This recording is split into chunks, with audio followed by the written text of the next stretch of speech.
Nipende kukukaribisha popote pale ulipo mpenzi mtazamaji, na leo tunaangazia swali la 5 kutoka kwenye kitabu chetu cha Wanafikara wa Kiroho, maswali 5 ya msingi wa mwanadamu. Na katika swali hili la 5 ambalo ndilo tunaliangazia leo, linahoji wewe unakwenda wapi? Mustakabali wa maisha yako ni nini? Je, maisha yako ni nini baada ya maisha yako? Kuna maisha baada ya maisha ya hapa duniani? Haya ni maswali ambayo kwa karne nyingi wanafikara wa kiroho duniani kote wamekuwa wakijiuliza. Lakini vile vile hawakuishia kujiuliza tu, wamekuwa pia wakithubutu kutoa majibu na maelezo ambayo mimi hapa ninakushirikisha kupitia kitabu hiki cha Wanafikara wa Kiroho, maswali 5 ya msingi wa mwanadamu. Sasa wako wanafikara wengi ambao wamethubutu kufikiri na kutolea majawabu ya kile walichokifikiri juu ya mustakabali wa maisha ya mwanadamu baada ya maisha ya mwanadamu hapa duniani ni nini. Sasa leo tunaenda kuwaangalia wanafikara wa kiroho wa Afrika. Wao wanasemaje juu ya baada ya maisha yetu hapa duniani? Nini kinafuata? Nini kitafuata? Je, kuna maisha baada ya maisha haya, au baada ya maisha haya ndio mwisho wa maisha ya mwanadamu?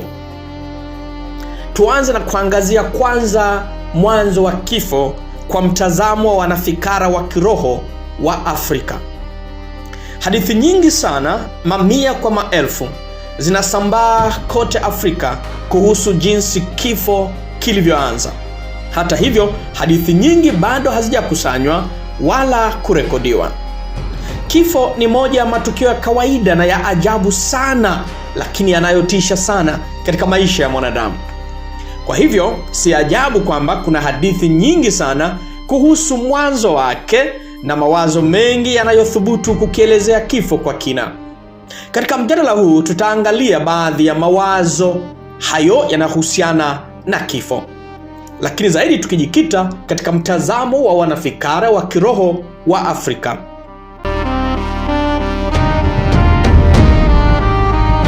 Wanafikara wa kiroho wa Afrika wananadi kwamba hapo mwanzo Mungu alikusudia mwanadamu aishi milele.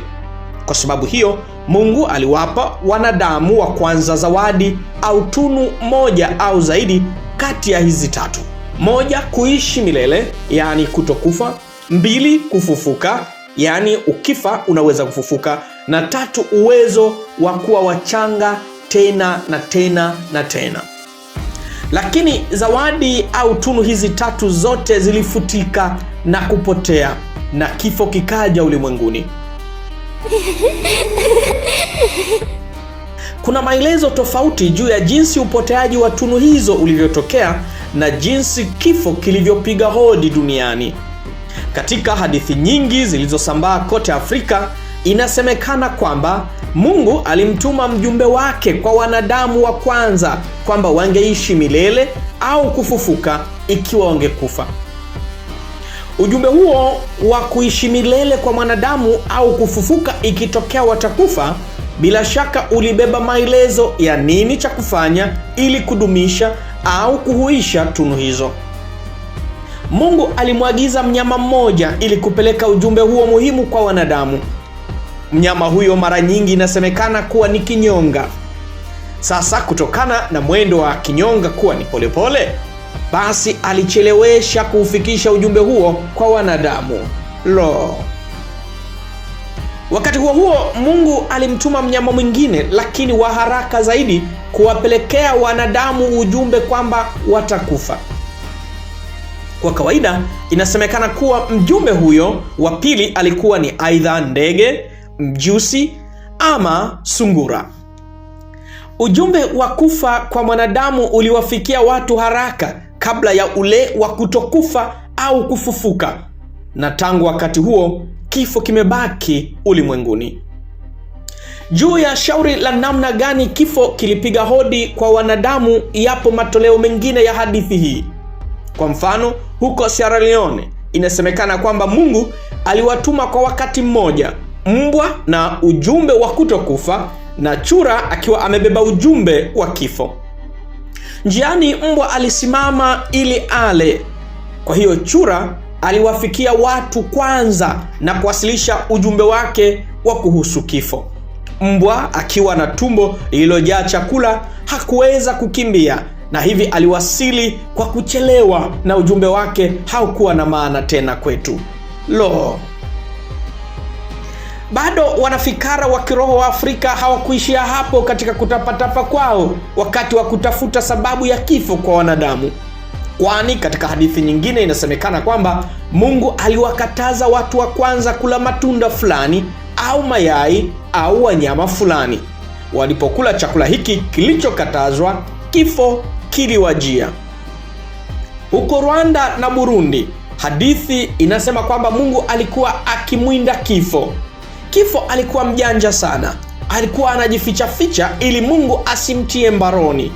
Wakati huo wa mawindo hayo makuu, Mungu aliwaambia watu wabaki ndani ya nyumba zao na wasimpe kifo makao wala hifadhi ya muda ikiwa wangemwona akikimbia. Hata hivyo, mwanamke mmoja alienda zake shambani, na alipokuwa huko shambani, kifo alimkimbilia na kumsihi akiomba hifadhi. Huyo mwanamke akamruhusu kifo kujificha chini ya nguo zake, au katika simulizi nyingine inadaiwa alimhifadhi kifo kinywani mwake. Mungu alipokuja na mbwa wake wa kuwinda wakikimbizana nyuma yake huyo kifo, kwa hekima yake kuu huyo Mungu alibaini kwamba mwanamke huyo alikuwa amemficha kifo.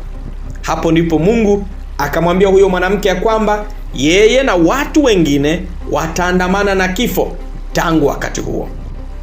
Kuna hadithi nyingine zinazosema kwamba Mungu aliwapa watu kifungu au chombo chenye siri ndani yake na akawakataza kukifungua. Wakiwa wamesukumwa na hali na hamu ya udadisi au kwa makosa, mtu fulani alifungua kifungu au chombo hicho, na hapo kifo kikatokea. Hadithi hizi na nyingine nyingi zinaonyesha kwamba kifo kilikuja karibu kwa bahati mbaya, na kwamba tangu wakati huo kimebaki miongoni mwa wanadamu. Lawama kubwa imebaki kwa watu wenyewe, hasa wanawake, wanyama na katika baadhi ya matukio mizimu au mapepo. Ingawa hadithi hizi zote zinazungumzia jinsi kifo kilivyotokea, hakuna hadithi za wanafikara wa kiroho wa Afrika zinazohusu jinsi kifo kingeweza kushindwa au kuondolewa duniani siku moja. Kwa hivyo kifo kiliharibu paradiso ya awali ya mwanadamu. Kifo pia kilimaanisha kutengana kwa Mungu na wanadamu na kuja kwa huzuni na mateso mengi kwa wanadamu. Mbali na hadithi kuhusu mwanzo wa kifo, watu wanajaribu kuona kifo kwa namna ya kibinafsi. Wengine wanakifikiria kama kiumbe cha kutisha, wengine kama mnyama, na wengine wanakiona kama aina ya roho. Kwa mfano, inasemekana nchini Uganda kwamba roho ya kifo haicheki na yeyote kamwe, na hakuna mwanadamu yeyote anaweza kukilaumu kifo, kwani kazi yake ni kuua, kuharibu, kuchukua na kuwatisha watu kila mahala. Kitendo cha kufa. Majina mengi hutumika kote Afrika kuhusu kifo. Nataja baadhi tu ya majina hayo kama mifano. Watu hutaja kufa kama kurudi nyumbani, kuondoka au kutoweka, kuitikia wito, kusema ndio kwa kifo, kuacha au kukoma kula, kuacha au kukoma kupumua, kuzama, kupigana vita ya kushindwa, kulala au kupumzika, kufumba macho, kusema kwa heri, kunyang'anywa, kuchukuliwa au kuitwa, kuungana na mababu au kuwa mali ya Mungu na kadhalika.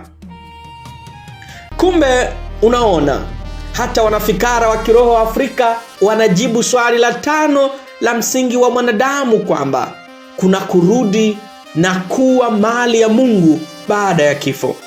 Maneno na majina hayo yote kuhusu kifo yanaonesha imani kwamba kifo si uharibifu kamili wa mtu binafsi. maisha yanaendelea baada ya kaburi. Kwa hiyo watu huunganisha huzuni yao juu ya kifo cha mtu na imani kwamba hiyo si mwisho, na kwamba aliyekufa anaendelea kuishi katika ulimwengu mpya wa baada ya maisha ya hapa duniani. Tutachunguza jambo hili zaidi katika sehemu nyingine za mjadala wetu wa kitabu hiki cha Wanafikara wa Kiroho, maswali 5 ya msingi wa mwanadamu.